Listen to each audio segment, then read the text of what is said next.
Assalamualaikum warahmatullahi wabarakatuh. Perkenalkan, nama saya Risya Arinda Sabrina dengan NIM A1A325067 dari Prodi Pendidikan Pancasila dan Kewarganegaraan, kelas R003, mata kuliah Globalisasi. Baik, kali ini saya ingin membuat video terkait tema kemiskinan dan kesenjangan global, yang dimana pengurangan angka kemiskinan telah menjadi top priority dalam pembangunan internasional. Fakta dan apa yang ditemukan dalam kemiskinan global secara bertahap telah menjadi bagian dari ekonomi wisdom yang sudah mapan. Meskipun demikian, kemiskinan dan kesenjangan masih tetap menjadi persoalan internasional yang belum bisa dipecahkan secara memuaskan.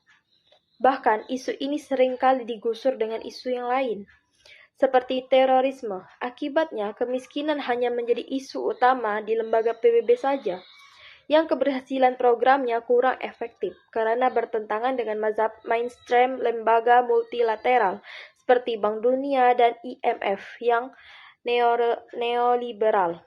Di beberapa tempat terjadi laju pengurangan kemiskinan yang kurang signifikan, tapi di kawasan sub-Sahara Afrika, pengurangan laju kemiskinan hampir sedikit, karena wilayah tersebut kurang menarik bagi investasi, sehingga pertumbuhan ekonomi relatif kecil.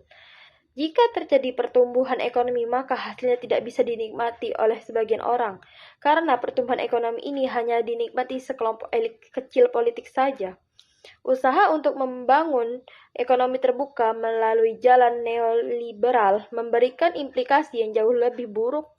Analisis Rita Abram terhadap proyek Structural Adjustment Program atau SAPA di negara kawasan Afrika menemukan program tersebut memperburuk kondisi kemiskinan. Demokrasi semakin menurun dan SAPA banyak membuat kerusuhan di tengah layanan kesehatan, pangan, penurunan pendapatan, dan menipisnya legitimasi pemerintahan. Dengan mengutip penelitian dari UNIFEC, mengemukakan bahwa program penyesuaian struktural meningkatkan kemiskinan. Data-data statistik terkini menyebut bahwa sejak akhir tahun 1970-an, masa kebijakan neoliberal, angka statistik tersebut cukup mencengangkan. Kemiskinan dan kesenjangan bukan surut tetapi malah meningkat. Hal tersebut tidak lagi terjadi di antar negara, tetapi dalam negara.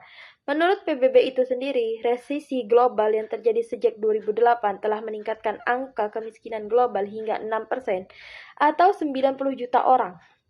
Pada tahun 2009, 55-90 juta orang hidup dalam kemiskinan. Bank Dunia melaporkan bahwa 80% penduduk dunia hidup di negara-negara kesenjangan semakin besar. UNIFEC melaporkan bahwa 24.000 bayi meninggal setiap harinya karena kemiskinan. Mengambil garis kemiskinan yang ekstrim, pada tahun 1990 kurang lebih 33% penduduk dunia yang berada di negara berkembang berada dalam kesengsaraan, di antaranya masyarakat miskin. Sekitar 550 juta jiwa berada di Asia Selatan, 215 juta jiwa di sub-Sahara Afrika, dan 150 juta jiwa di Amerika Latin.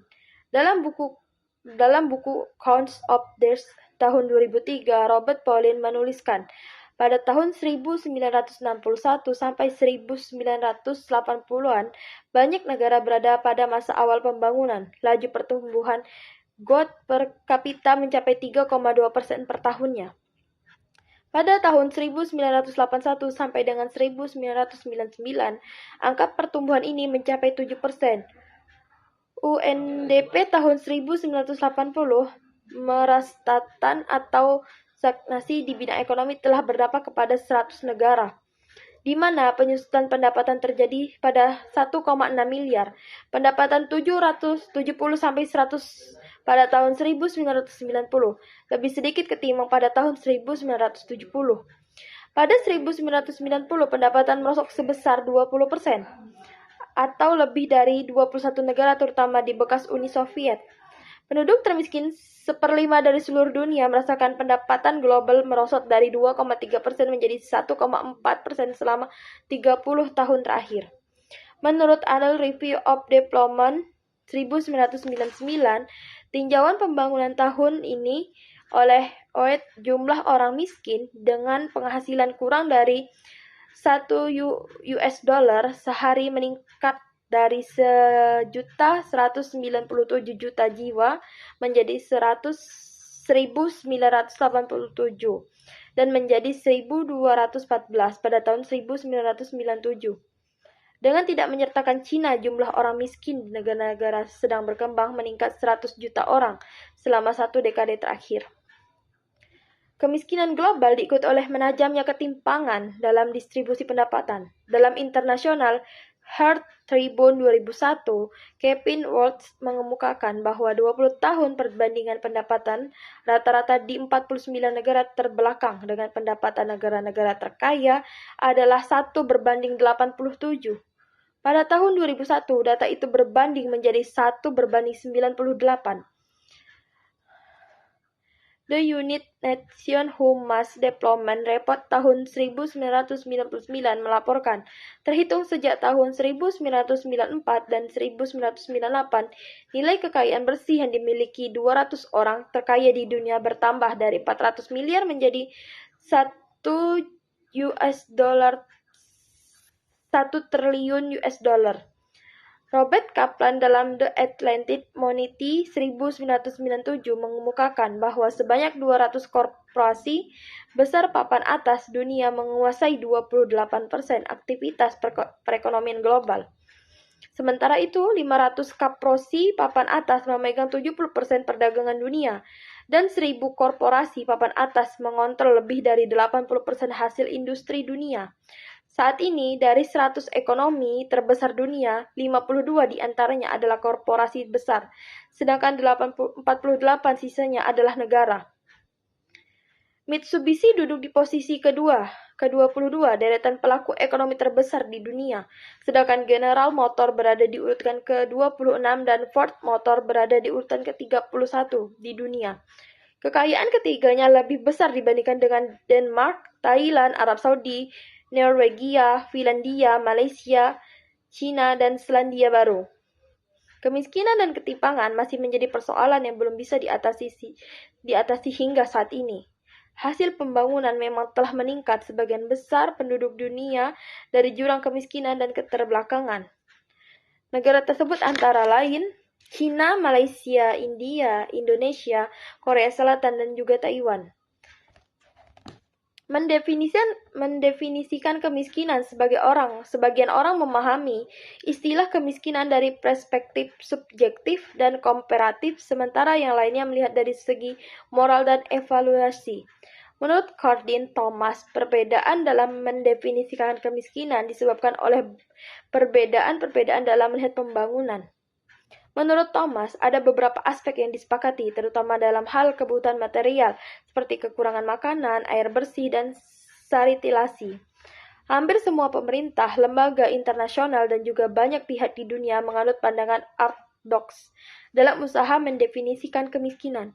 Menurut konsep ortodoks, kemiskinan dilihat sebagai situasi di mana orang-orang mempunyai uang yang cukup untuk membeli makanan atau kebutuhan dasar mereka secara memuaskan.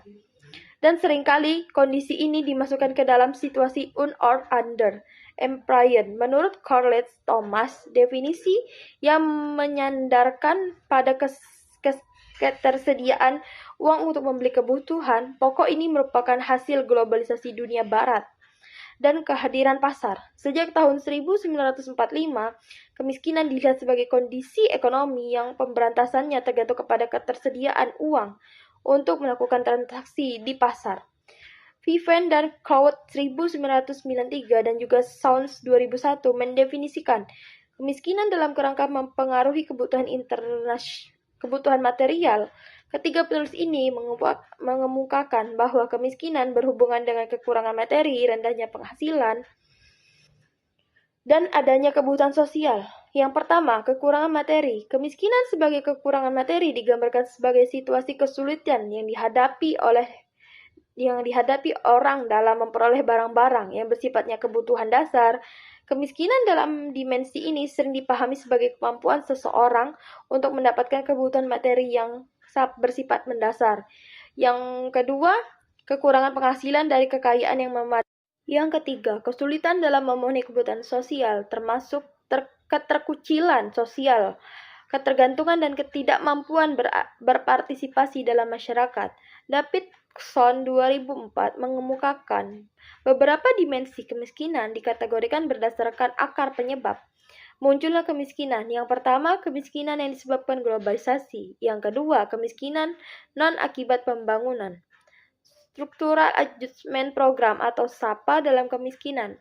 Ada dua sebab mengapa neoliberalisasi dianggap sebagai biang kegagalan pembangunan. Yang pertama, basis ideologi neoliberal adalah kompetisi.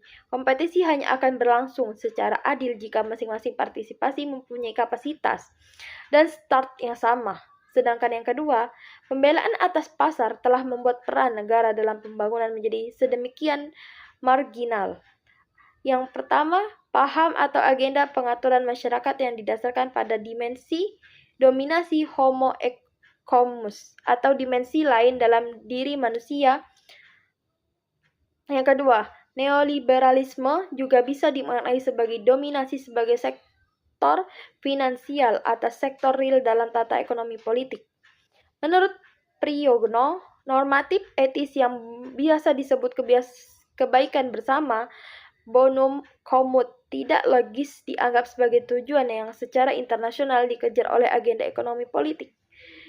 Georgi Soros menyebutkan pembelaan atas superioritas pasar ini sebagai fundamentalisme pasar. Menurut Soros, pasar dan negara mempunyai pasar tidak didesain untuk menangani isu-isu keadilan distributif. Kepentingan umum tidak menemukan ekspresinya dalam perilaku pasar. Pasar uang tidak stabil, krisis ekonomi biasanya diawali oleh krisis moneter, dan kemudian meliputi agenda kemiskinan yang lain. Implementasi ideologi neoliberal bersandar sangat kuat di tiga institusi global, yakni Bank Dunia, IMF, dan WTO. Bank Dunia dan IMF mengimplementasikan ideologi neoliberal sebagai konsensus Washington yang terrefleksi dalam program penyusunan struktural. Sementara WTO mendefinisikan agenda neoliberal melalui proyek perdagangan bebas. Tujuan SAPA adalah mengupayakan agar negara-negara dunia ketiga membuka pintu lebar bagi masuknya korporasi internasional. SAPA banyak menghancurkan kapital sosial dan seringkali beroperasi untuk hal-hal berikut. Yang pertama, menghapus tarif yang membantu industri kecil lokal agar mampu bertahan hidup dengan perusahaan-perusahaan berskala global. Yang kedua, penghapusan berbagai peraturan dalam negeri yang mungkin dapat menghambat atau terlalu banyak mengatur masuknya investasi luar negeri. Yang ketiga, penghapusan kontrol harga. Yang keempat, pengurangan secara drastis berbagai pelayanan sosial dan badan-badan yang melaksanakannya. Yang kelima, penghancuran secara agresif atas program-program rakyat yang menjadi sarana bagi bangsa-bangsa untuk bisa mencapai kemandirian dalam hal kebutuhan pokok seperti pangan, angkutan, industri dasar, dan sumber daya. Yang keenam atau yang terakhir, perubahan yang dipaksa secara cepat atas perekonomian dalam negeri untuk menekankan produksi ekspor. Respon internasional kemiskinan tidak hanya kita temukan di negara-negara miskin di sub-Sahara Afrika, Amerika Latin, Karibia, Timur Tengah, dan Afrika Utara, tapi juga di negara-negara maju. Menurut Van der Merwe yang mengatakan tidak ada alasan yang jelas untuk menjelaskan mengapa perlambatan dalam pengurangan laju kemiskinan, dan menurut beliau tidak ada faktor tunggal yang bisa digunakan untuk menjelaskannya. Beberapa faktor saling berkombinasi yang dimana berhubungan dengan kurangnya public spending, beban utang yang melemahkan, kejatuhan harga komoditas, menurunnya tenaga bantuan untuk pembangunan, dan menajamnya kesenjangan antara negara yang kaya dan yang miskin. Oleh karena itu, menurut beliau, jika pada tahun 1980-an merupakan last decade of development, maka pada tahun 1990-an lebih pas disebut sebagai Decade of Broken Promise. Millennium Development Goals atau MDGs dalam bahasa Indonesia diterjemahkan sebagai tujuan pembangunan milenium yang dimana untuk mengambil langkah guna mengatasi kemiskinan global. MDGs ini ditandatangani oleh 147 kepala negara yang ditandatangani pada September tahun 2000. Lahirnya deklarasi milenium ini merupakan buah perjuangan panjang negara-negara berkembang dan sebagai negara maju. Deklarasi menghimpun komitmen para pemimpin dunia. Hal ini untuk menangani isu perdamaian, keamanan, pembangunan, hak asasi manusia, dan kebebasan fundamental dalam satu pokok. Sebagai usaha untuk mengatasi kemiskinan, MDGs ini berisi 8 tujuan pokok. Yang pertama, memberantas kemiskinan dan kelaparan ekstrim.